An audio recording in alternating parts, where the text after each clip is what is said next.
A while later, Li Jian and Hugo stepped out of the blue house with a load of stuff, carrying things in their hands. They asked for cash but didn't give any. Instead, they just brought a pile of documents. However, they had money to buy something delicious to eat. Hey, don't you think something is strange? Why hasn't the witch Heiji shown up? Isn't she the one who would go crazy in the middle of the street if she feels wronged? Jian seemed to have anticipated it and smiled proudly. The yin-yang place incident had collapsed, so it was natural for her not to appear. That mean girl was trying to hold back her frustration, but he generally knew where she was, so he would meet her soon. The next day at Sung Jae's house, the four of them were sitting down to eat as usual. Li Jian took a hamburger out of his bag for Sung Jae. For some reason, he pondered for a moment while holding it and then returned it to Jian. He didn't ask anything, just rummaged through his own bag for other items and asked Yua and Jimin what they wanted to eat. Yua was hesitating to choose a dish, and suddenly, upon hearing the name Li Jian, she spat the hamburger out. Just a little tease, and he'd already fallen for it. A guy as old as him could be so easily tricked. Luckily today, Tak Su had been asked by him to run some errands. If he had witnessed this scene, he wouldn't care about friendship and would probably punch him. After finishing their meal, it was time to get down to business, right? The three of them huddled together, looking down at a box that resembled a plastic case adorned with eye-catching gold patterns. In fact, it was a super hard exhibition case, the sacred artifact of Ares, holding the fairy queen Larry Queen inside. It looked just like a tiny bug. As soon as John's warning voice sounded, Larry Queen immediately knelt down, obediently saying yes like a puppy. He wasn't finished yet, brandishing the sacred book that contained everything in written form as a threat. If you don't obey, I'll lock you up in here. Larry Queen nodded faster than a chicken pecking at grain. The first question, which was also the most important one, that toxic witch hasn't shown her face yet, has she? Is it because she can't appear? Larry Queen let out a squeak, and Jian immediately adopted a knowing expression. Aha, I knew it. He tapped the floor. She's locked up here, right? Sung Jae's place. The two siblings were surprised to see the fairy queen nodding. Well then, that's the answer. I'll give you this chance. Tell me where she is. Seeing the fairy queen stutter and unable to speak up, Li Jian quickly added, So do you want to say it yourself, or let me say it for you? The fairy trembled uncontrollably, her face drained of all color, and pointed to a direction in the corner of the room. It was the statue of the sacred artifact gifted at Sung Jae's house. She pointed without daring to look, only wrong to Jian and only right to Haijin. Either way, death awaited. Jimin remembered that this statue had been broken last time, right? Li Jian was immensely pleased, holding the statue and laughing. Hey, I sensed something suspicious last time. He turned to Jimin and asked, That witch Haijin said she had kissed this, right? That's the tracking magic of that toxic witch. Hearing this, Jimin suddenly remembered. I did accidentally mention that. I just didn't expect that it would be some kind of magic. Saying that, Li Jian activated his 13th sense and intervened in the soul space within the statue. Indeed, the statue screamed with the witch's voice, Larry Queen, how dare you betray me like that? Yuo was quite surprised, but the most unexpected thing was that the uncle actually spoke correctly. Was that the voice of the Saint Gemini Haijin in a soul state? Inside the statue, she screamed, clutching her head in frustration, wondering how everything ended up like this. Why had she exposed herself in front of this bastard? It was all because of the collapsing demon tower that caused John's presence to emanate everywhere, even causing Haijin and Yin Yang Place to tremble and drop her cup. She was the first to immediately sense the familiar aura emanating from the direction of the tower, the kind that gives others goosebumps. It belonged to Li Jian. He was truly still alive. She immediately left upon realizing that Li Jian had returned. Moreover, the place she went to was the home of her best friend Sung Jae's son. Initially, Heiki thought it was good because her spies were already there. But wanting to confirm once again, she immediately used teleportation and possessed the statue of the Archangel. Possessing and watching the fool Jun was amusing until he smashed the statue of the goddess to pieces on the floor. Jibin's grandson crying was when she sobbed pitifully. At that moment, she realized that possessing a destroyed object would trap her soul, preventing Haijin's spirit from escaping. Thus, she was trapped inside the statue unbeknownst to anyone when Jimin came to repair it. Due to the intense devotion to the Saint Gemini, she was overjoyed. At that moment, just a little cheap recovery magic could restore the statue to its original state, but all hopes were dashed when that Jimin held a bottle of glue. Nothing more, nothing less. Each drop of glue that fell carried away Haijin's faint hopes, vanishing into thin air. She cried out loud, but Jimin was completely unaware. This guy was making everything worse. So from that day on, Haijin has been trapped in the statue until today. Seeing Li Jian smugly, she thought about the bullying rumors and felt even more indignant.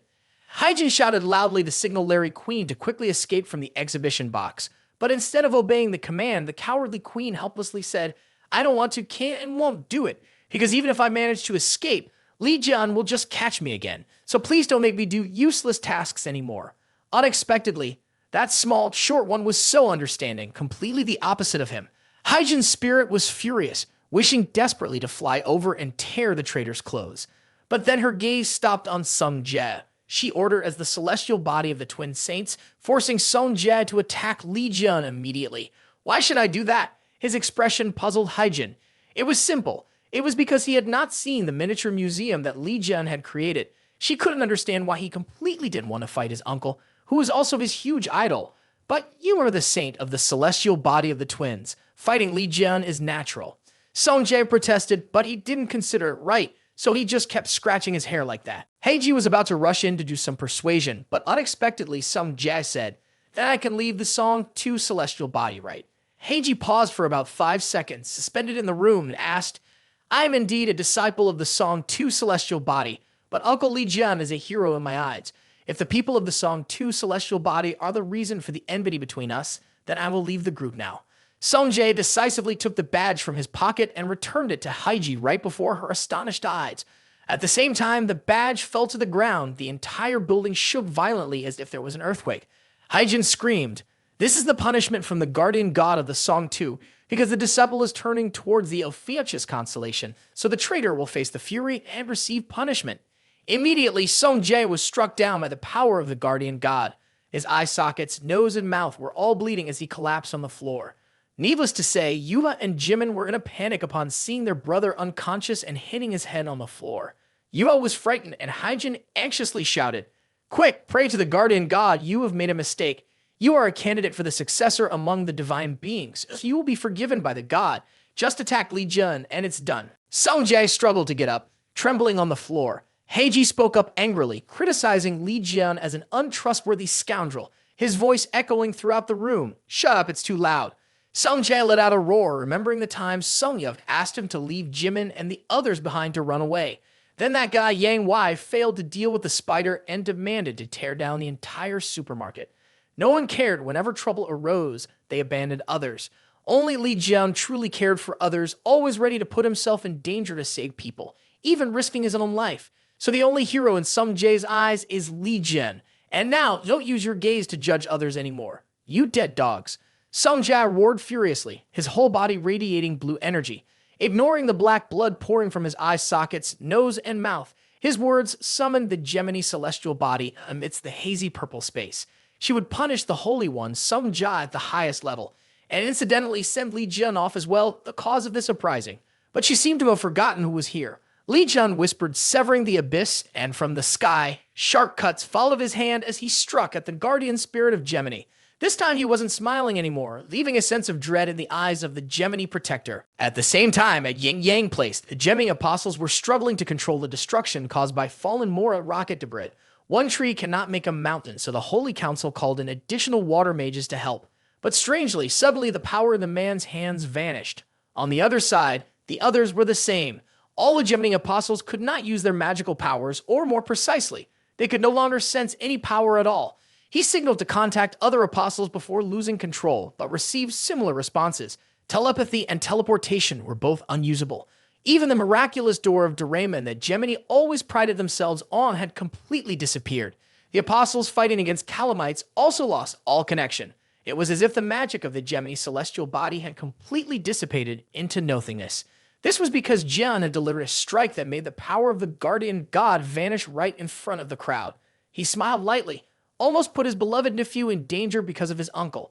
Then he walked over to Sung Jae and flashed his signature smile. He gently thanked Sung Jae for always believing in him. I'm really so glad, kiddo. It wasn't easy for Sung Jae to hear such kind words from Li Jian. He looked up, touched to the point of tears.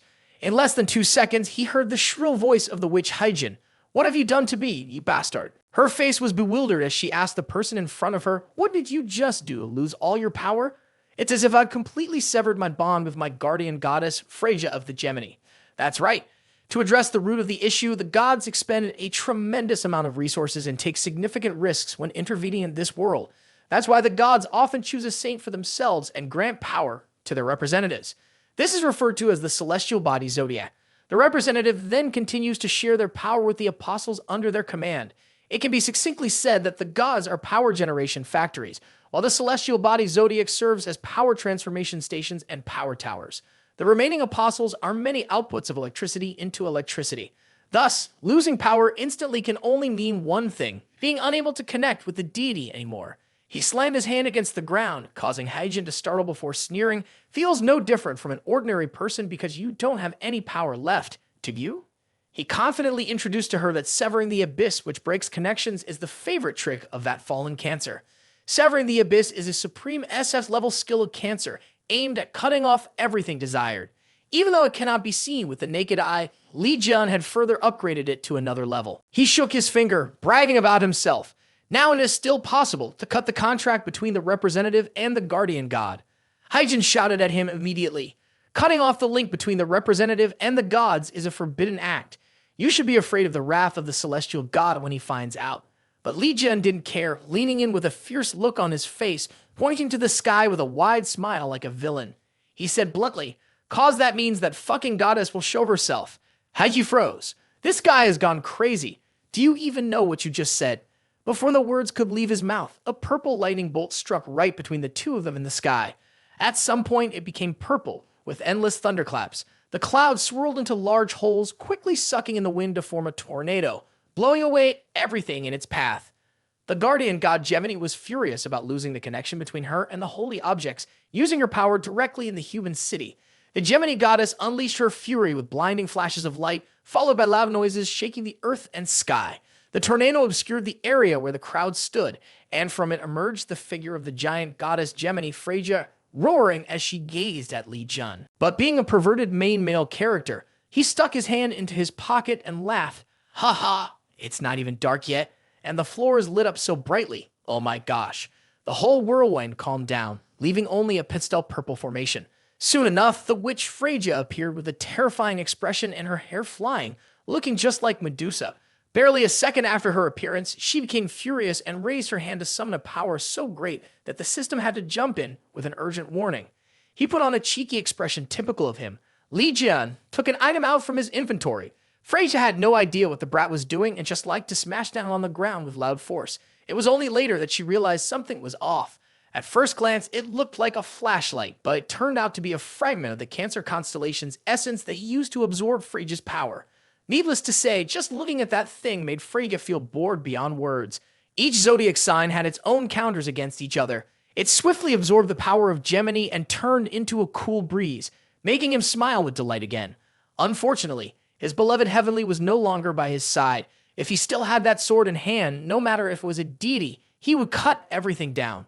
By the way, he summoned the creative workshop to craft more. He already had fragments like the Cancer Essence, Thunder, and Gust from Gemini on hand. Although he regretted the limited edition Essence piece a bit, he had to use it to create something better. Li Jian hit the shard of the crystal hard, pulling out a brand new Thanatos scythe. The interface looked incredibly cool, but John's workshop was just a thatched roof lacking any real crafting skills, so this was a one-time use item. Nevertheless, that alone was enough to spark a cunning smile on his lips, activating his fighting instincts. Lian resembled nothing less than an avatar of a bloodthirsty serpent demon, stomping down with force, slashing decisively from top to bottom, making the goddess Fria cry out in pain. She held her pained face, probably needing dozens of stitches. In utter humiliation, she temporarily paused to scream, unable to make another move. The kids in Haijin stared wide-eyed as they watched the zodiac goddess fall as easily as chopping firewood. Was he still human? Whether he was human or not was unclear, but the Thanatos scythe shattered into pieces in Levin's hands after that strike. The goddess Fria looked as if she were having a fit, her face lined with veins, displaying the peak of rage that caused her to lose her sanity. Dozens of swirling black holes appeared in the sky, explained by the system as the power she was unleashing upon the world. From there, one could see hundreds of thousands of soldiers and various monsters waiting for orders. Despite the beautiful and exquisite appearance of the zodiac goddess, the types of creatures she summoned had painfully hideous skin that was hard to bear. The entire sky of the city is filled with large holes of various sizes, echoing the howls of the bloodthirsty army that is about to descend. Suddenly, from the opposite side of the sky, a gigantic fireball shoots straight down towards Fria. Li Jian instantly recognizes that what just landed is on fire, but it's not some Shinra Tensei technique from a group of Akatsuki. It's the Saint Sagittarius in battle attire. As soon as he appears, he greatly surprises the two kids. Right behind Hugo Otter stands the male deity of Sagittarius, arms crossed, clearly displeased. Hugo speaks in a serious tone on behalf of the taciturn Sagittarius. Stop your invasion, Fria. One more step and you'll be violating the rules. Looking at Hugo's tense face, it's clear he's not joking. But in Fria's eyes, Apollo is just a weak deity. She becomes even more furious, bluntly mocking. Neither of you can accomplish anything. Yet, everything is part of Hugo's calculations. Purely the strength of Sagittarius would not achieve anything. However, they are not the only ones opposing her. Other deities also eye their weapons and express dissatisfaction at Fria's direct interference with life to strengthen her domain. They send warnings that the forces of Gemini must retreat continuously. The girl is confused after being stoned. A summing formation lights up in the bright sky, from which a long chain shoots down, targeting Fria and wrapping tightly around her. This is a punishment for her violation of the laws of the other deities, using the chain to drain most of her energy in order to reduce her disturbances. If she continues to disregard this warning, Fria will face extreme hostility from the other supreme deities. The scene stirs up the atmosphere, sending dust flying everywhere. Except for a few young cousins who stand there in awe, the adults find it entertaining and enjoyable. Of course, except for the witch Hyjin, who feels no pleasure seeing the deity bound like a pet. The only way for her to stand still and hear Hugo's criticisms and reminders is in this manner. Hugo tells Fria that the other supreme deities won't just sit idly by. He almost growls furiously, asking her if she dares to stir up trouble further to receive an even greater punishment. Fria grits her teeth, looking at Hugo with an angry glare, then screams so loudly that it shatters the windows, penetrating the eardrums of those present and causing psychological shock. She points her finger at Hugo's close brothers, implying that today's events will never be forgotten, so they should just wait. Li Jian has nothing to worry about. He happily raises his middle finger and teases, adding a line. Next time, remember to bring your brother along too. More frustrating than eating chili, but Fria knew there was nothing she could do anymore. She transformed into scattered purple fragments that blended with the air and gradually disappeared before the eyes of the crowd. Now that the job was done, it was time to collect the rewards. The system announced that Li Jian had received his reward, stepping on the pride of the divine being Gemini and being recognized by entities observing this world. In addition, he also received a large amount of God Throne Expa. Upon reaching level 10, he would face a special trial. Happily reading through the announcement, Li Jian turned to his close friend Otiksu, who was saying goodbye to Apollo. The kids looked as if they had just returned from a difficult quest. He put his arm around his friend, praising him for his perfect timing. The matter was settled, but he was still very angry when he thought about Fria tormenting Seunga's son, grinding his teeth in frustration, wishing he could shoot an arrow through her head. Seeing his friend angry and upset, Li Jian assured him that it wouldn't take long. With patience, they would smash her siblings to the point of leaving no bones behind. That confident expression warmed Hugo's heart. Thanking him silently, Hugo suddenly remembered and reached into his pocket to retrieve what Li Jian needed him to bring back from Yin Yang Place.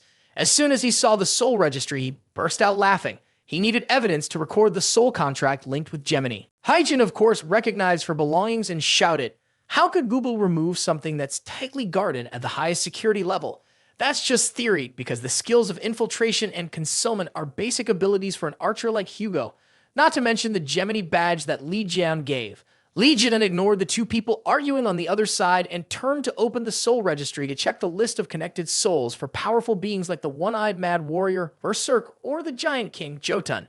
Even the warrior King Jarl, who was a levelable legendary, was also present.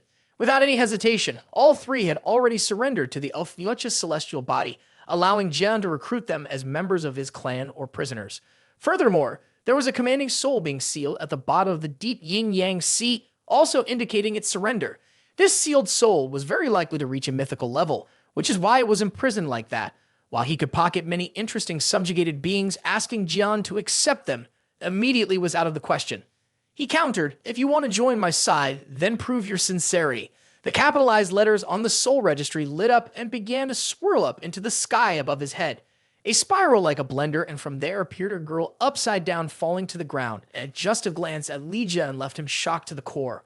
The one who was most surprised, however, was Hyjin, because even with her glasses, she could see that it was indeed her own body, offered as a gift to him by the surrendered souls. Jian grinned like he was having a fit. "Ha ha, that's so funny." He didn't expect them to be so amusing, so he accepted all the souls connected to Gemini, quickly yielding before Ophiuchus. The system notified that Li Jian had to name them, but his nature was inherently lazy. Therefore, he just randomly called his subordinates 1, 2, 3, and so on. Haijin's soul shouted from behind, ready to curse at Li Jun, but he immediately grabbed her by the throat, reminding her, "The great deity Gemini has given up and fled for his life, and you are now completely alone. If you know what's good for you, answer me this. Are you the one who stabbed me in the back in the demon tower?" Haijin was at a loss for words, showing no signs of confessing, only provoking Li Jun's immense anger. He lightly used magic from his fingertips to press gently on her forehead, enough to torture her painfully. "Hey you, I'm touching you with a fragment of the scythe just now. If you don't start confessing, you'll get to experience what it feels like to have your soul torn into pieces." Haijin was in pain, tears streaming down her face, but Li Jun didn't stop. The magic from him was so strong that the kids dared not come near.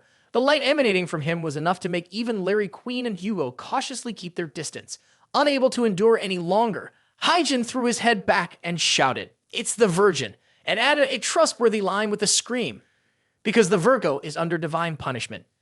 As soon as he received the answer, Li Jun's eyes widened. A burst of magic from Haijin's head shattered. In the end, Li Jun spared her, but the pain prevented her mouth from uttering another word. He smirked. "You should have spoken up sooner to avoid suffering such unbearable pain." Then, to reward the very useful information, he would return her body. Thinking it was an easy deal, she felt as if she had been reborn, but something felt off. Why was her body standing up on its own? Larry Queen in Haijin's body was howling with joy, wildly unable to choose a way to release herself. Letting her soul go like this was quite fine. Her mouth kept apologizing for inadvertently giving her body to Larry Queen, but Li Jun was clearly laughing heartily. He comfortably accepted the tight embrace from Larry Queen in Haijin's body, living leisurely as the villain right before the wide-eyed original owner. The next day at Sum Jay's house, Yang Wei and Larry Queen were arguing about the places that needed fixing in the pile of S-Class soul contracts exclusively created by the Virgin Holy Association. It seems that since Larry Queen was brought back in this form, he has become a valuable assistant to Li Jun, hasn't he? She looks very enthusiastic while working and even asked him for a list of souls, so she'd make them all stronger, perhaps even reaching S at level. But in contrast to this, in that exhibit box is the statue containing the soul of that Haijin, who is crying and begging to be released.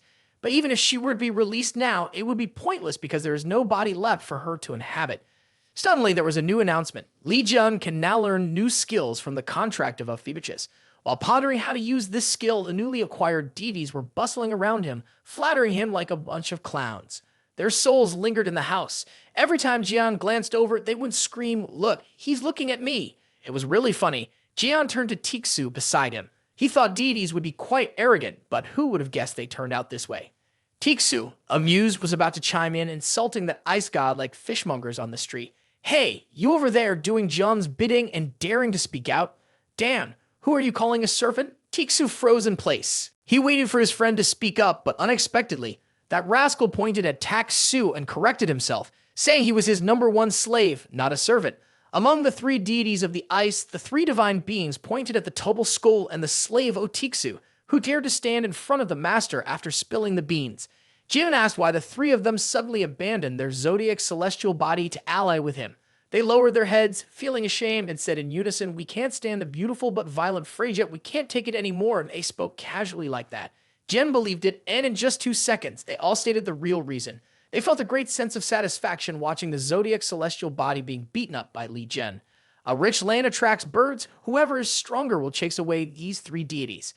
It's not just us gods, master, other gods, and the army commander have also decided to surrender. It's just a pity. They are detained under the holy temple, so they are not here. Currently, humanity has lost more than half of the Earth's territory to unclassified calamities. Although at a glance, the zodiac celestial bodies are maintaining a balance with them. In reality, they don't even dare to reclaim the territories taken by those calamities. They gathered together, trying to withstand the invasion and defend the remaining part of humanity. The holy site holding the other gods at the bottom of Yin Yang Place is located near the Pacific Ocean, quite close to the area of the unknown calamites. Such danger required him to personally go and assess the situation. The voices of the 3 men interrupted his thoughts. When he turned back, they were kneeling, pledging to dedicate their lives to Li Jun. Okay, this trio seems reliable. Li Jun smiled, giving the nickname the 3 Divine Ones to them. "Get ready, there's something I need you to do." Seeing the impressive display of divine authority, Sung Jack couldn't help but admire his cool uncle. Just as he was about to agree with his younger brother, Yua suddenly lowered her head and gave a mischievous smile, saying something shocking. "When you propose to uncle." The seemingly innocent comment pierced the ear of the uncle, the biological father, and the trio of divine beings, leaving them in stunned silence while Hugo Otters remained bowed down. But John knew he had become invisible. The frosty gaze from his friend bore down on his back, demanding an answer. Is what Yua said true? John bit his lower lip, trembling under his friend's intense gaze as he repeated, proposal was a proposal or a proposal. So Hugo was going to become Lee John's brother-in-law. The golden hair, appearing fearful of a home disaster, asked, what about adding a congratulatory message for a happy family? The mouth that eats fish sauce and salt consumes a large chunk of fire that is burning fiercely. The gossipy guy clings to his own visage, shouting loudly, and then quickly dodging out of sight, putting on a comical face. Jian, being coy, advises his friend, quick, lower your bow. The friend snarls with an expression full of indignation and fiery eyes. I haven't even heard that girl say a loving word on Father's Day yet, you dog.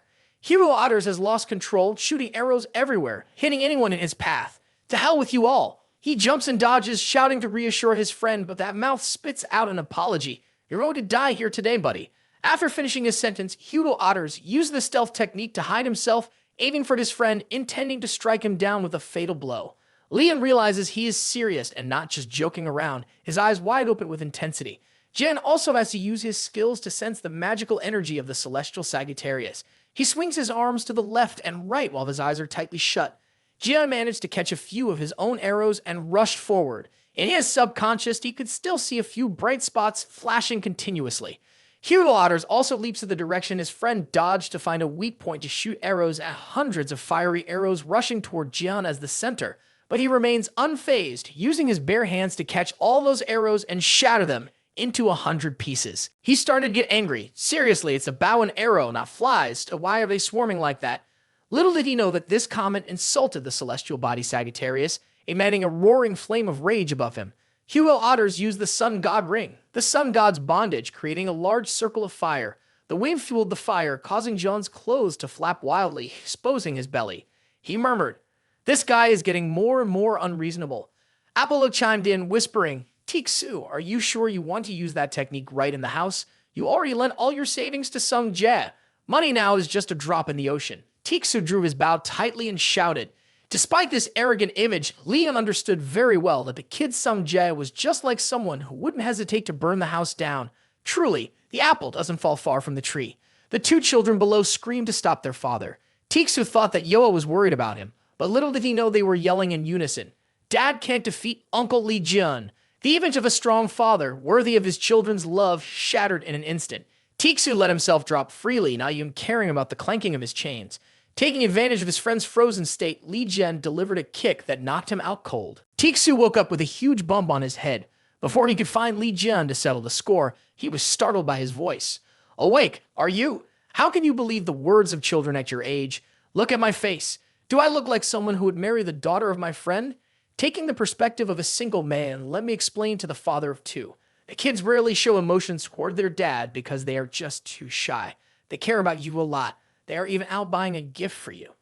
Just as he finished saying that, the two kids brought over coffee and the rosa cake he liked the most. That was enough to make Tixu emotional to the point of sniffling like a child, almost rushing to hug Sung Jia and exclaiming, my beloved children. But the son zoomed off to his uncle, bragging about his achievements with Li Jian. This kid obeyed Uncle Lion in everything and even dared to send fighting clips to reporters as per his uncle's instructions. The father-child affection faded before it even started. Su felt dejected, watching his son cheer with joy as he received a head from his idol, even giving his exact portion of cake to Rio. Suddenly, he looked up and noticed that his cake was missing something, with his friend asking why the cake had so much cream. Su immediately realized his cake was gone. The delicious cream on top was missing. He tried to salvage the situation by pointing and asking, where's that ice cream, daughter? Unexpectedly, Yoa beamed a smile like the morning sun and replied, Dad, I gave it all to Uncle Jian to eat. Tixu shouted loudly, tears streaming as he rushed to reclaim his portion from that Li Jian. But at that speed, how could he possibly stop him? Tixu continued to rage. Poor house, it could never find peace. If this continued, the whole family would end up on the street because there would be no money left to repair the house. Yang Wei had his face bruised and sat obediently in a corner while Larry Queen stitched him up. He only dared to mumble about that Hugo, too afraid to complain like before, fearing another punch would send him to the happy lands. While watching his big-headed father act like a child quarreling over strawberries, her phone buzzed with a new message. It was not the news she had hoped for. On the screen, an old picture of Li Jian appeared with a message that the Gemini Saints were urgently summoned due to a level red calamity lurking at the heavenly bridge over the skies of Haiyan Beach, near the capital Manila of the Philippines. Dark clouds rolled in, bringing flashes of lightning that tore through the space. Below, on the sandy ground, groups of soldiers lined up neatly facing the sea, waiting. The generals of the celestial lion body clenched their fists, rallying loudly. The saint is currently absent. We must take his place to deal with the Red Horn crew approaching. This is our chance for the celestial lion body to once again stand at the top of the world. Hearing the cheers of the generals, the entire army of the Kung Hong Dao was filled with enthusiasm and shouted fiercely. Only Yoa stood there, tiredly rubbing his head, wanting to go home. It's just ridiculous, standing awkwardly, he thought. Outside the headquarters of the Maquette Legion, the celestial body, a crowd was waiting for orders from a silver-haired man with wrinkled skin, muttering curses under his breath. He was fiddling with an unclear object that was radiating an alluring blue hue. With a smirk, he smiled. Only I understand why you're mumbling. The gift I sent must have arrived at its destination by now. Despite the world facing fierce beasts, Li Jian was using Tixu's ultra-cute bear-shaped apron to focus on crafting new weapons. Even though it had been several times a failure, the interior was still suitable for Jian to use, but Saint and Ma's house looked no different from an abandoned building with a sign saying under repair. Outside, the charred roof had completely blown away. Tixu was diligently repairing like a craftsman, cheerfully welcoming the newcomer, Yuan Yurin, the secretary of the NN celestial body, pulling a suitcase in one hand and holding a cardboard box in the other. After a long time of not seeing each other, she immediately asked, "What happened to your house?" Taksu's face showed he didn't want to explain. "Let's just go inside first." The TV screen was showing news about the level red calamities of 1,000 arms. Hearing that his daughter, Yoa, was on a mission there, Taksu quickly explained that a father like him had to keep an eye on things. Suddenly noticing the box in Yuan Yurin's hand, Taksu wondered what was inside. "I just landed and saw it at the doorstep, so I brought it in." The box made a loud scratching noise. Both of them jumped when they realized Li Jian was nearby and immediately dropped it. Inside the room, Li Jian was breaking something else again. Due to the low level of the crafting tools, the materials had been ruined. Looking at the shattered sword on the crafting table, he muttered a curse. That makes it another failure. He knew he needed higher level equipment if he wanted to craft items of a desired rank, but the highest level tool he had on hand was just a makeshift hammer artifact. Thinking about his genuine quality hammer, Jian felt a deep sense of regret. It had been 20 years since he last felt its presence. He had to consider it lost. Lime and Hyudat had higher ranks, but they alone were not enough for him to craft a medium-tier relic or higher. Leland couldn't give up, as he had to be prepared before facing the Virgo celestial body. Suddenly, the status window informed him that another zodiac celestial body's presence was nearby, besides his own and Tixu. A quick glance outside the door made him decide he had to go see what was happening. Inside the box was a loud, formal voice asking, "Is this the house of Sagittarius celestial body Hugo Otters? It's been a while, hasn't it? I am Sergeyevich." Looking unpleasantly at the statue of Taksu, he showed no signs of being pleased to see it. As Jian stepped out, he heard his friend say that and hefted the hammer artifact onto his shoulder to look cool. He thought some brave soul was daring to hide in this sacred place, but it turned out to be the esteemed goat number 35. As soon as he saw the young man, the statue shouted, "Hello, Jian," looking strong there. Ignoring Yurin's surprise, he reintroduced himself as Sergeyevich Vladimir Ivan St. Capricorn. When introduced with such a full name, Jian came out repeating Sebastian, causing the statue to scream. "My name is Sergeyevich Celestial Body Capricorn." In addition to his strengths, Sergeyevich was also a special artifact creator similar to Leon. After he vanished to the Demon Tower 20 years ago, all the supreme weapons in this world were created by him, from gloves, helmets, and belts to offensive and defensive weapons, as well as potions, all bearing the mark of Sergeyevich's influence. He was about to explain the reason for visiting Sagittarius' house and talking to Jian was because there was something he needed to apologize for, but before he could finish, he reached out to grab the head of the statue and tossed it up into his hands as Sergeyevich tried to save face, hoping to join forces. Jian swung and shattered the statue with enthusiasm no different from a toy. "Oh, come on, didn't you wait to hear what he had to say?" No, his face looked more credible to persuade his friend. "That old pervert can't say anything other than nonsense. Besides, what kind of collaboration can we have with a goat who never provided me with any materials?" The information from the goat was cut off right when the statue shattered into pieces. Meanwhile, Sergeyevich just sat in the room chuckling to himself as if this tent had no light to shine on him, until a subordinate finally came in to report it's time.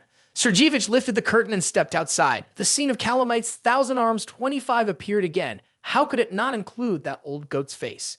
Greetings, dear audience. I am currently in Manila, Philippines, which is also the site where the Calamite's Thousand Arms Red level will launch an attack. Once a type of Calamites that the hero Li Jian wiped out 20 years ago, another one of its kind will appear on the shores of Manila, Philippines. There are many powerful conference leaders gathered here to deal with the Calamites. Highlighted alongside Celestial Lion is Vice Celestial Master Tri Yua and President Oliver. To enhance their strength, the Council of the Use of Magic from Pisces has fully assembled. Next are the Masters responsible for defense at the Taurus Celestial Body frontline. Behind them are the Priestesses from Aquarius, specializing in handling the melting powers. Even the Capricorn Celestial Body, responsible for crafting and enhancing the necessary weapons for the battle, has joined the fray. Furthermore, the Capricorn Zodiac Celestial Body has taken direct command. The cameraman zooms in on Sergevich, making Jian visibly upset. The demon race is appearing as if it's real. He suddenly raised his hand high. The wind brought with it a green glowing hammer adorned with the symbol of the Ophiuchus Celestial Body. Surprisingly, the reporter claimed it was the sacred artifact of the Capricorn Zodiac Celestial Body. The achievement imbuing hammer. Even Tixu asked, "Hey, that seems to be yours, Jian." How could he not know? Jian growled, his tiny eyes staring intently, clearly confused. He continued to watch the scene of the Capricorn Saint enhancing the forces with his sacred hammer just before the battle began. Jian roared, "Damn it, you all are being unreasonable. That is mine." Pointing directly at Sergevich on the screen, who was holding up his precious hammer while receiving cheers from the crowd, Jian continued to curse this damned goat. He must be dealt with before making a salad out of Virgo. Wearing the full apron, he rushed off quickly to find it. "I've tolerated you for a long time now." However, the sound of the reporter successfully kept him in place as the camera zoomed in on something rising from the ocean floor, slowly pushing the seawater up. At this moment, the sky began to darken with storms. The water that had just receded left behind a monster that looked like an octopus but was truly grotesque with many eyes and tentacles. Its body was astonishingly large. Each movement could send the seawater rippling violently. The reporter shouted, "It's the Calamites' Thousand Arms! It's the Calamites' Thousand Arms, everyone!" Those who weren't fighting cheered as if they had struck gold. Everyone present felt a mix of fear and astonishment. Below the giant tentacle raised high above the water were countless sharp little legs. This half octopus, half monster was on a red level, powerful enough to disturb an entire area. Just as they were about to dive in and fight swiftly, their vision collided with something tightly wrapped by a tentacle. That thing was screaming loudly while its whole body was tense, pointing at that person with bewilderment, unable to believe it. Stephen Maker, the saint of the Leo Zodiac, was straining his muscles, trying to pull Big Bone out of the tight grip of the Calamite's Thousand Arms. The scene of the tug of war in the eyes of the soldiers was Stephen bravely using Big Bones to fight against the Calamites. It would be a huge regret if $1 billion spent on Big Bones was lost because of this monster, my lord. Only the members of the celestial body of the lion were in utter chaos. They were surprised that their saint was still going crazy over that massive bone. Sergevich had approached Oliver from behind at some point, startling him and causing him to stop calling the master of the spirit. The old goat's face clearly showed no goodwill. He provocatively said, "Did you see the master of the spirit and the Calamites at the same time, so you're confused? Or should I leave the main force for you?" But Oliver was well aware of his intentions and his desire for command over the lion. He regained his composure, ready to issue orders immediately, not allowing this old goat to steal a credit. First, he ordered all the disciples of the celestial body of the lion to take the stamina-enhancing potion provided by the celestial body of the market. Next, he commanded the celestial body of the twins to use spellcasting on the sea so that the disciples could fight as comfortably as on land. The celestial body of Libra was assigned the task of boosting stamina, mobility, and defense. Finally, the celestial body of Taurus was tasked with establishing a defensive line in case of emergencies and to deal with the Calamites on shore. After assigning the missions to the legions, the president of the celestial body of the lion, Oliver, jumped down to fight as well. The celestial body lion legion seemed to be invigorated by adrenaline, becoming wildly crazy, just like lions in the deep jungle. Oliver roared, commanding them to launch the assault immediately. Following him were hundreds of the celestial lion warriors charging towards the Thousand Arms monster. They glided over the water like waves. Oliver ordered them to use the beast transformation skill right away. Golden light flashed, enveloping the entire lion army, transforming your skin into dark-colored beasts with thick fur and sharp claws. As the vanguard finished, Johann shouted, signaling the second wave to advance. All the Aquarius disciples quietly unleashed their magical power, causing it to rise and gather in the sky. forming a massive magical entity in the shape of a lion with 5 four-pointed stars on its forehead, looking majestic. The white beast knight pounced like a real beast towards the calamite's 1,000 arms. It opened its wide mouth full of fangs and bit hard into the monster. The two seemed to be locked in a standoff, unable to move. Oliver roared as he sensed the moment had come, and all the disciples of the celestial lion charged forward in the forms of various wild beasts, unleashing their magical power and wielding weapons fiercely, wanting to eliminate the octopus immediately. Although they cannot be the same size in terms of quantity and aggression, they are definitely more formidable. The beastmen jumped up, clinging to every part from head to tentacle, stabbing and causing the calamites to writhe in pain. Stephen held tightly onto Big Bones, shaken to the point of feeling dizzy, and shouted, "Why can't these idiots just stay still until it releases Big Bones for me?" While attacking and struggling, Oliver, ignoring that Stephen was the Castellan, shouted back angrily, "Could you please be quiet for a moment?" Of course, the Saint Lion wouldn't back down, and both sides began arguing, not caring about the battle situation. The Aquarian Saint watched from a distance, worried that the remaining troops would be few if the Celestial Lion fought without leadership. Yova's footsteps hit the ground, but her voice reached the Aquarian Saint first. She said, "Those two foolish men. I even want to intervene to save Stephen, but seeing this scene, I can't just sit back anymore." With that, she crouched down and prepared to sprint. Without needing any enhancements from the Saint, her eyes lit up, and she shot forward with incredible speed, aiming straight for the frenzied Castellan. Before long, Stephen realized something was off. The blade of Yoa swept through, slicing off the tentacle holding Big Bones, dropping both it and its owner Castellan into the sea. Successful rescue. The female leader looked down. Stephen, along with his cracked weapon, fell heavily into the water. As he surfaced and spat out some water, Yoa's foot came down mercilessly on his face. The soldiers stared in shock. The 100-strong troops supporting each other in battle was hardly enough to scratch the surface, while the deputy commander Yoha leaped just one step to the sea and severed the tentacle of the calamite's 1,000 arms. Yoha stood arrogantly at a distance, observing the situation with a calm gaze. Only Stephen was shouting for her to get off his face. His saint had been rescued, and the celestial body lion troops were free of distractions, their morale soaring as they strategized to deal with the calamites. Other legions were also moving up, unwilling to let the celestial body lion take all the credit for the monster's defeat. Some used physical attacks, others magic, targeting its weak points. The storm grew stronger, the sea raging due to the movements of the gigantic calamites. But everyone noticed it was gradually slowing down and began to rally to force it onward. Deep beneath the sea, a few red eyes with tiny pupils suddenly appeared. The seawater enveloped the calamites, and suddenly, it sank down over half. Within seconds, it surged upward by tens of meters, poised to crash down towards the shore. The Taurus Legion worked together to build a barricade with steel wall skill to stop the flood. For the time being, this was effective, but inside there was chaos and panic. They couldn't understand why a tsunami was happening at this moment. The light above them suddenly dimmed. When they looked up, they saw numerous massive tentacles with iron claws descending rapidly, leaving them no time to react. While everyone was busy in a frenzy, Oliver still had to turn his head and shout, "Oh my gosh!" Another calamite's 1,000 arms appeared, still at the red level, but this one was terrifyingly large with thousands of limbs. Its shadow loomed over the beach, threatening to block out the sun and instilling dread in all the legions present there. In front of his tent, Sergevich yelled out as if there was something very interesting happening. "Does Calamite's 1,000 arms even have a chance to win? Just give up and be human instead." After softly saying that, he opened something that had a knob in the middle. Someone behind asked, "What do you have in your hand?" Sergevich reflexively replied, "It's the detonator for the Mora missile placed near the coast." Wait, who dared ask such a silly question? Sergevich turned around abruptly and asked, "Who is it?"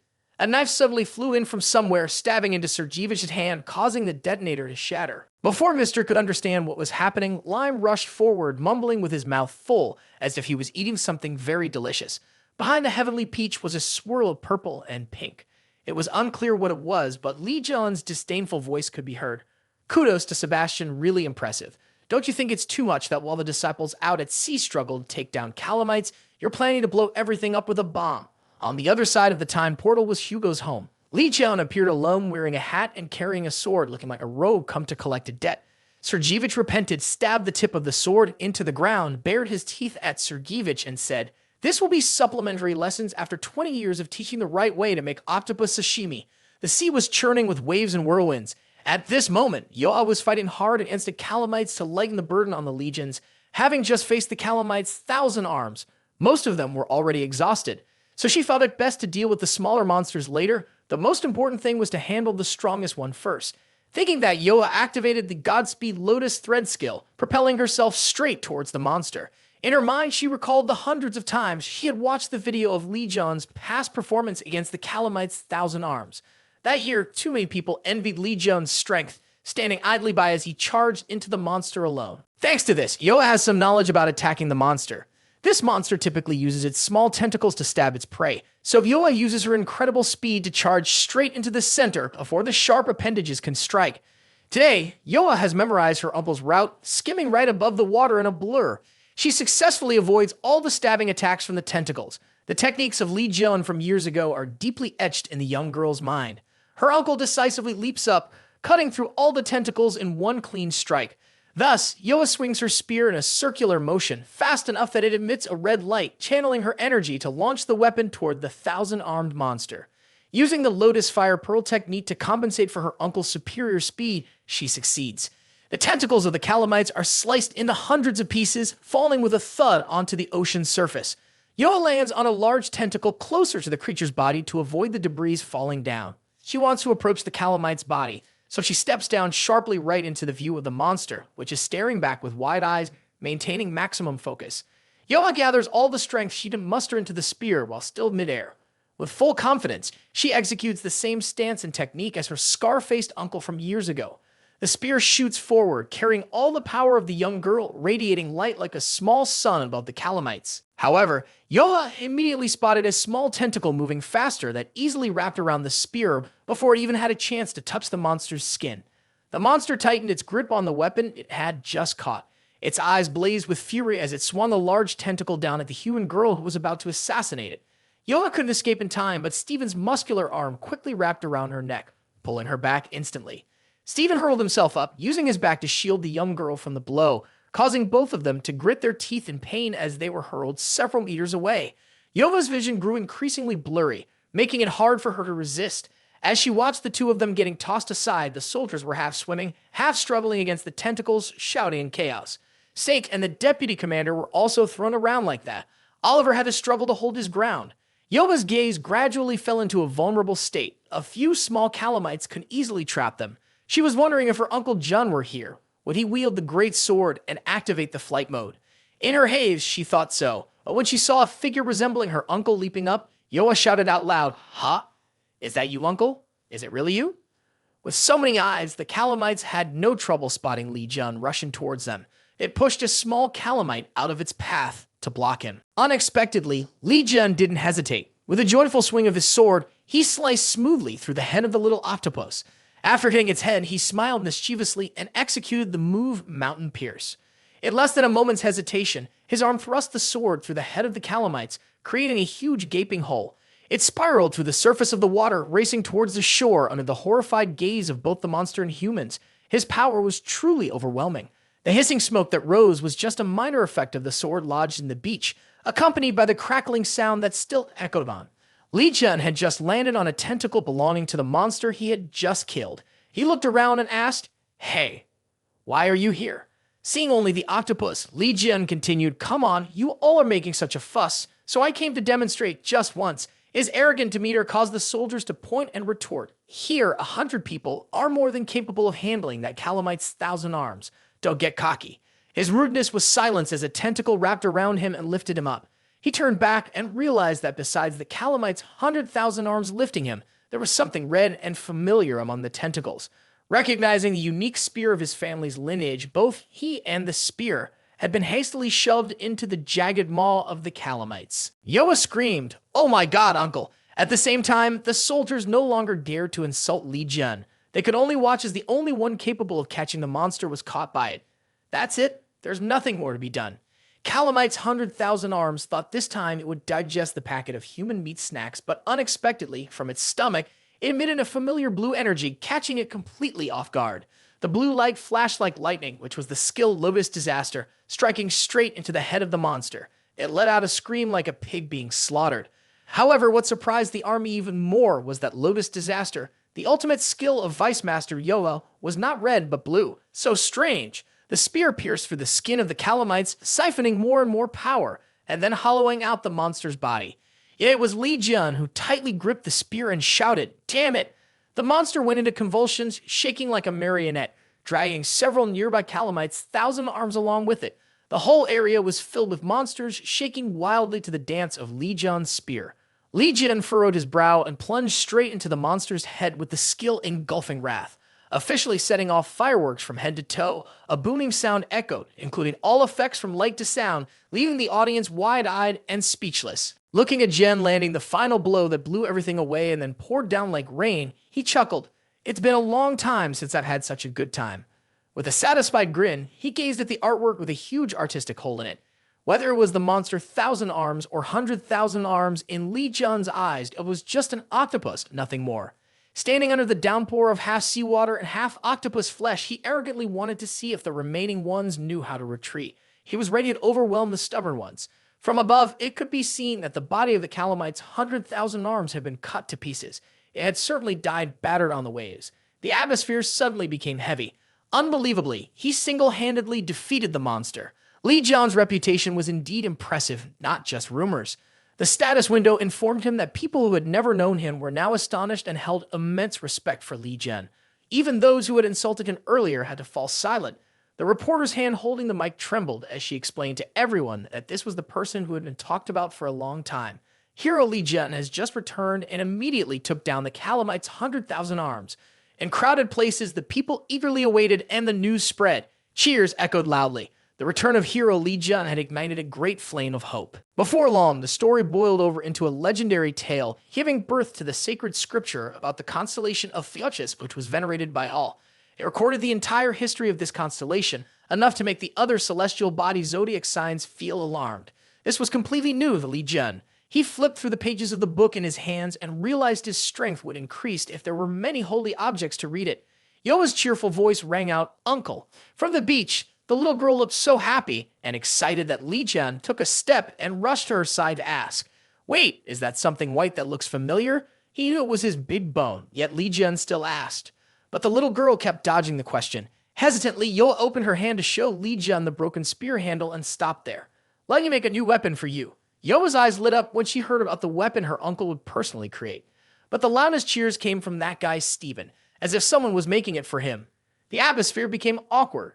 Who had said anything about making a weapon for this lion guy? Besides being generous, Steven was also shameless.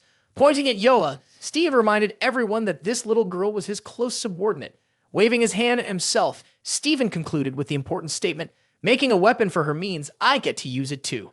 No wonder he was so happy. Hearing the sentence, 20 years ago you were also the creator, crafting the sacred object for the celestial body zodiac signs. Then he continued rambling, conveniently mentioning that Big Bones Jian was getting increasingly irritable. When Steven laughed heartily and said he would overlook Roavi's theft, Big Bones couldn't take it anymore. He pointed at the bearded guy and cursed him vigorously. Before he could finish his sentence, a loud bang erupted from somewhere. A column of smoke shaped like an old goat suddenly appeared, making Steven gape and ask, "Wait, does this guy have the ability to cause an explosion just by shouting?" Not knowing what was happening, he asked a silly question, and Jian cursed once more. Who did that? He had no idea. The smoke enveloped everywhere, blowing directly into the frontline group and quickly spreading with the wind. In a state of confusion, unsure whether to run or what to do, the Taurus Legion suddenly noticed a growling sound. It was coming from the Beastman of the Leo team, who had just fought shoulder to shoulder with them, but now looked like a ferocious beast drooling in front of a delicious bait. Anyone standing nearby got hit with a painful slap. No one understood why the entire Leo celestial body army suddenly went crazy and turned to attack the members of other legions. Yoha observed from afar as both sides fought chaotically, and then there was the explosion earlier without any reason. Behind came a voice explaining the mortar bomb explosion was made by that girl. It's really unfortunate that the explosion wasn't big enough. Upon hearing the voice, all three turned around to see something crashing down to the ground. Steven screamed like a girl caught in the shower. "Who is that? Who are you?" Sergevich appeared in a massive armor that seemed like it came straight out of a robot war movie, stomping towards them. In his left hand, he carried the unconscious Peach Lime, who had fainted a long time ago. Jian, showing his irritation, shouted loudly, and if it was Sergevich, Steven had asked again, "So why blow up the mortar bomb? My subordinate is still fighting over there. That bastard." From above, Sergevich looked down at the three and stated, "That's just the opening, my friend." Jian waved his hand dismissively and said blandly, That crazy Leo cult is your doing right. Sebastian, say it again and say it loudly. This only made the old man burst into delighted laughter. He raised what looked like a small whistle in his hand, which he expected to make a chill sound, but instead, it screeched like two stainless steel pots clashing against each other. The sound echoed to where the smoke was, driving the Lion Brigade crazy. They seemed to hear the call of their kind, quickly turning their heads back and temporarily abandoning the plump Taurus prey, rushing back toward the coastline. The group, armed with shields and hammers, prepared to confront the beastmen, gliding through the celestial body of Hoang Dao like a gust of wind. Whoever is in charge couldn't care less. Some of them pinned Yoa down, causing her to sprawl on the ground. The rest jumped towards Jian, knocking him backward. Jian was extremely exhausted after the fight with the calamites, so he was easily subdued. Sergevich chuckled with delight as he watched the beastmen pin Jian's head down, pressing his face into the sand. The two on either side were pinned, leaving only Stephen standing dumbfounded, not understanding why he was not being attacked. Thus, he opened his mouth to curse. Darn, Geezer, what the hell did you do to my subordinates? Why are they listening to my orders? The potion that your subordinates drank just now is just responding excitedly to my masterpiece Mormont. Now, other than my flute, they won't listen to anyone. Hearing the old geezer's scheme, Stephen cursed just like fishmongers. It wasn't until Sergevich threw Ophiuchus' sword into the ground that he finally fell silent, staring intently at John's weapon. Like everyone else, Sergevich believed that Stephen Maker could not resist the allure of the weapon of the 13th Saint. It's simple what I want you to do. Take that, kill Li Jun, and then it will belong to you. He said, though Sergevich was not easily ordered around. He crossed his arms and asked, why the hell should I listen to you and kill that guy for no reason? Sergevich raised the giant robot foot mockingly in front of St. Lion, sarcastically asking, aren't you going to wake up your disciple? If not, then it doesn't matter. Sergevich's smile widened. I just want you to understand the common ground between us. Stephen's eyes widened as if he had been hit with the truth. We both know that Li Jun's existence makes us feel inferior. Ignoring Stephen's objections, Sergevich said, then why do you care so much about Li Jun's weapons? That's the clearest evidence you're doing this to overcome your inferiority. In your eyes, Li Jun's power is like an insurmountable wall. But for me, that guy has superior crafting abilities, always producing cooler things. Capricorn readily turned the tables. That guy is like a solid wall, towering high, impossible to surpass. No matter how high Stephen climbs, he will never reach it so. Sergevich wanted his voice to brainwash Stephen. If we kill Jian together, we won't fall like that guy. I will create for you a unique alternate weapon in this world. Sergevich constantly manipulated Stephen psychologically to join forces against Li Jun. Once you kill him, you'll become the highest celestial body ruler. So grab that sword and finish off Li Jun Lion. Stephen withdrew the sword, still bearing a bit of the hilt on the tip, when he heard Yuga shouting loudly, Castellan. What that goat said is nothing but deception. Don't trust him. Stephen didn't respond, just glanced at Jun, who was bowing his head to the ground, causing the girl to panic and scream even more. Unable to hold back anymore, she resorted to pleading with threats. If you dare lay a hand on Li Jun, I won't let it go. Barefoot and broad-footed, he stepped in front of Li Jun. Stephen raised the Ophiuchus sword as if to stab down, thrilling Sergevich. From behind, he shouted loudly, finishing off. But with just the thud, the tip of the sword pierced straight into the robot's belly, sending him tumbling backward in shock before Yua's astonished eyes. Capricorn couldn't understand why this lion would pass up such a perfect opportunity. Shut your mouth. Stephen growled. Do you think I would listen to someone who turned my subordinate into this? I've focused on training to surpass Li Jun. Where would I find time to sit around feeling inferior? He flicked his middle finger at Capricorn's face and concluded, I have no intention of killing Li Jun to take that position like your greedy face wishes. Wow, John must look at this guy differently now. Suddenly hearing that self-satisfied remark, now I'm stronger than Li Jun. He seemed smooth about it, not even bothering to argue. Stephen, like a hairy gorilla, lumbered towards Sergevich's car, his mouth running nonstop. You said you'd make a perfect weapon for me, right? From the very beginning, how did you think you could surpass Jen to even compare? Sergevich's face fell, revealing his age. This guy is way too arrogant. He needs to learn what my gun-laden hand can do. When words run out, violence takes over. Stephen threw a punch right at the heavy-armed robot's arm, causing it to bloom like a large flower. Before Sergevich could comprehend what was happening, the lion jumped out from behind, intending to deliver another blow. The old goat, both scared and furious, roared, Don't even think about it. Then he activated all his functions, pulling his body back to evade the strike. With a stomp to the ground to gain momentum, Sergevich unleashed various types of heavy missiles at the spot where Stephen had just stood, creating an enormous wave of sand and a heavy-duty light effect. The old goat laughed with delight, betting that the renowned lion would die from this attack. It's not that easy. Stephen had transformed into a muscular beast, his mouth clamped around a rocket, clawing his way out of the thick smoke. His strong teeth crunched the rocket into pieces. Stephen recalled from 20 years ago that he was indeed as insecure as this old man said, but after many years of perseverance, even if he stumbled, he always stood up and challenged his limits. Stephen had found a way to surpass Li Jian. He curled up, harnessing the strength of a top celestial body lion, activating the thunder skill, causing sparks to scatter into the space before him. The entire area lit up as the thunder tore through Sergeevich's robot, creating several mangled paths, but that wasn't enough to satisfy Stephen. He stomped hard on the chest. The armor truly was high quality and quite thick, but in Stephen's hands it was like a leaf. He grabbed it, ripped it apart, and threw it towards the sky, wildly scattering it around while angrily shouting. Even saints fight without protective gear, and this old man hides in armor. Come out here and face me. On Sergeevich's side, there was a loud shout, Hiya. On Stephen's side, there was a fierce oh. Suddenly, Li Jian's bored face peeked out and asked, What are you guys doing? How long are you planning to fight?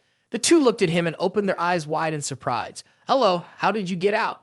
That's impressive, buddy. Li Jian replied, It's because you all make me lose my patience. Are those beasts fainting? Look at Yoha. He figured it out by himself. Just be quiet. It's showtime for me now. Jian casually kicked Stephen aside and gave his signature smile as he looked down at Sergeevich's car.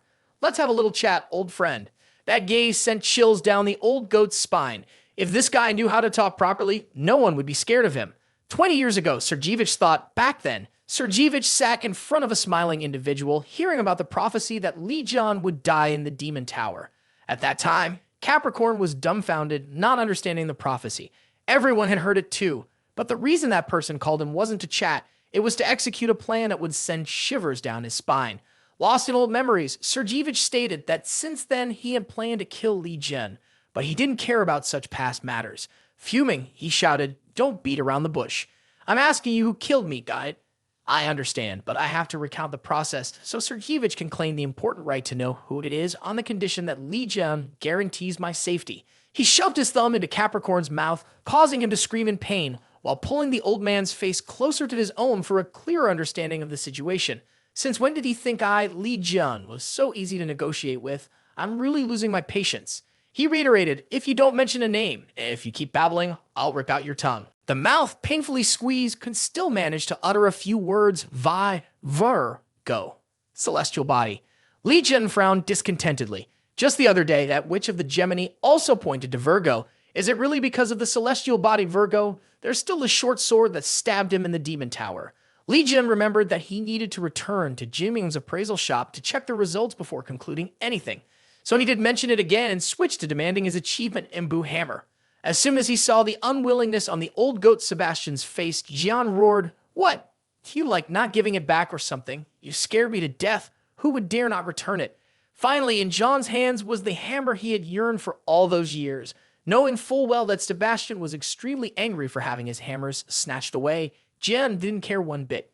He summoned 3 deities and handed this foolish old man over to them. He kindly advised, if he resists, feel free to break 1 or 2 of his limbs if they seem bothersome. I'm not too concerned about the punishment. Upon seeing the trio of deities, Sergeevich screamed, How could you summon guardian deity? Caught in the teleportation gate, the bitter words of Capricorn still echoed. You're not a celestial-bodied zodiac. He had no concern at all about what people said about him. Now let this old goat leave to ponder his conscience. Behind him, the beastmen, who had just regained control, struggled to get up, clutching their aching heads. The beach around them was littered with chaotic remnants of the battle, but no one offered explanations. They helped each other up amidst the cheers of Stephen and Yova, along with the concern of other troops. Are you all awake? Don't go crazy. People are scared. The crowd of Capricorns was in a frenzy, shouting. The Castellan was taken right before our eyes. What should we do? What should we do? What else can we do? The leader retrieved a trigger, gritting his teeth as he declared, Once we start, we have to see it through, guys. The armored figures from other legions suddenly lit up before horrified eyes. They exploded with a bang, looking no different than a cluster of grenades. The leader boasted loudly, just like his Capricorn master, bragging, Whoever uses the tools of my celestial body should prepare their grave to return to dust. Let's avoid them saying it's clickbait. The other man glared at his subordinate, who was aiming a Barzooka more at the one who had captured his master. Li Jian looked at the silly toy flying toward them and muttered, Why do these kids name their stuff Morat? It sounds exhausting. While holding the hammer in his hand, the system window reported that the achievement imbuing hammer could strike the target to transform. With a smile on his face, Jian immediately confirmed the Morat hit and swung the hammer against the deck, causing it to ascend into the sky and explode. The Capricorn team leader exclaimed in fear, "Damn it, is this guy crazy?" Turning high-quality ammunition into fireworks just for fun. Not stopping there, the beastman stomped his foot hard on the ground. Steven and the group of beastmen growled angrily. "Let's see if you Capricorns can play dirty with us and see who is stronger." Just as he was about to take action against them, Steven suddenly noticed that they were running away in a panic with no one daring to stay and fight. So he turned to Jian, demanding that he find him a big, sturdy, comfortable weapon that is easy to use to attack those cowards. As Jian was about to refuse, he suddenly realized that Steven also seemed big, sturdy, comfortable, and easy to throw. He smiled, a mix of reputation and something ominous pointed at Steven. Something felt off, but he couldn't pinpoint what it was. The muscular figure was being pulled away. A painful scream echoed in the blue sky as Steven was tossed 2 times in the air by Jian and then slammed hard into the ground. With a kick, he rolled close to the fleeing Capricorns, delivering a powerful bounce that sent them flying, leaving them with nothing but scraps. The originator of that throw stood there, somewhat pleased, thinking, "I may have a talent for blowing. Perhaps I should compete." Grabbing Steven's ankle again, the god smiled and asked, "How do you feel, buddy?" Seeing the pitch-black leg covered in dirt pointed directly at his face, Jian suddenly lost interest. He stared intently at the muscular leg as if evaluating it, then decided to let go and walk away. "Well, generally this thing is big and sturdy, but it doesn't really suit my hands. I probably won't try it a second time." The outskirts of the western defensive area of the European Union in the Red Zone had been invaded by calamites. The cityscape looked truly desolate. The tentacles of the calamites coiled around the tall buildings like roots, scattered among the ruins. The air was filled with an extremely foul stench. A red mist enveloped the area, bringing an eerie feeling of death. Following Zane, the captain of the search team from the Virgo constellation, were the members on a mission to find the missing people in the temporary settlement outskirts. Once assembled, some members began discussing the news. Li Jian defeated the disaster octopus in the Philippines, mostly praising Li Jian's extraordinary feats. Meanwhile, the official participants in the campaign ended up achieving very little. Adding to the chaotic brawl between the Lion and Capricorn, both looked like losers, providing a backdrop for that 13th saint. Zane turned around angrily. "Are we on a mission or just messing around?" The group immediately became serious behind him, ready to begin tracking down the missing persons in the area. The red mist suddenly rolled in, accompanied by distant cries for help that made everyone anxious. Zane turned his gaze toward the source of the sound, focused on the dark area where the fog was spreading rapidly. He led the team of 6 straight ahead. The deeper they went, the more the cries for help multiplied. But after running a while, Zane began to notice something strange. All the screams were coming from the city center, feeling like a machine repeating itself, or rather like a tape recorder. Zane stopped abruptly. He turned and ordered everyone to halt. But by then, everyone behind him had vanished without a trace, leaving only a gloomy scene filled with root-like tentacles, hidden in the sound of Zane's teammates calling out. The tentacles began to move everywhere, from the buildings to the main road, all shifting towards Zane. Just as he felt confused, a scream identical to the one that had led him here suddenly came from behind. Zane turned to look, his eyes filled with terror. Realizing it was not a person in distress, it was clearly a trick of the calamites mimicking human voices just to lure the team in. The mournful sound grew increasingly bizarre, accompanied by the gibbles of terrifying faces. Zane's throat was tightly bound, and soon his entire body was submerged in a mass of writhing tentacles. He and his entire team were now trapped in the belly of the long-missing disaster-grade calamites. In the sacred realm of the Sagittarius constellation, there was still a crack in the ceiling that had yet to be fully repaired. Li Jian was sitting with his legs crossed over a table cluttered with newspapers, discussing his recent events. As soon as the TV mentioned his name, he glanced over to see. There was still nothing but the salvage operation of the calamites in the Philippines. Listening repeatedly to the psalm that praised him, he returned to his Bible. Tired of just killing some color of octopus, he hadn't planned to host a gathering like those celestial body zodiac kings in recent days. However, through this Bible, Li Jian's actions would become hot topics for discussion. That was enough for now. It was time to get to work on the backlog of tasks. Just as he closed the holy book, a new notification appeared on the system. There were 2 auctions, Test 6 and Skill Up 1. With current strength being abundant, Li Jian leisurely reached into the Test 6 slot to see what it held. A lengthy screen titled The Awakening of Ophiuchus appeared before him. The system informed him, The 3 trials will begin when the Ophiuchus celestial body reaches level 10. The rewards include the Ophiuchus unique household god enhancement of physical abilities and awakening skills, along with a bonus Ophiuchus divine artifact as a gift. The total duration for the tasks is 10 days. Failure will result in penalties. While Li Jian was in deep thought, the system began to detail the 3 trials he needed to complete. The first is a strength trial requiring Li Jian to defeat a demon without using his godly instincts. Although he felt a bit bored for not being able to use his ultimate skills, he realized that as long as he didn't face a god or a calamity level beam directly, it would be fine. The real issue that concerned him was the requirements of the other 2 trials. The intelligence trial required Li Jian to recruit a secretary to record the commands of Ophiuchus. The other one wanted him to take a human servant as a disciple, rubbing his smooth chin. Jian was more accustomed to dealing with calamities than working with humans. Where do I go to find a disciple and a secretary? He temporarily set this matter aside and pressed the skill enhancement button to see if anything interesting would come up. Suddenly, his eyes sparkled, much like a projector. This was due to the skill gaze of a god leveling up significantly. On Yurin was holding Yang Wei by the collar, preparing to scrub him, when Zhang's loud voice echoed, making her stop and turn to look. This 13th zodiac suddenly appeared, insisting on stopping so that she could see for a moment. A blue light shone on both objects in front of her, displaying the percentage of faith towards various constellations. This is really strange. The kind system reminded Jian to find a disciple who had 100% faith in the Ophiuchus constellation. If not, your power will decrease, and don't blame me. He tried to count who could potentially have 100% faith in him.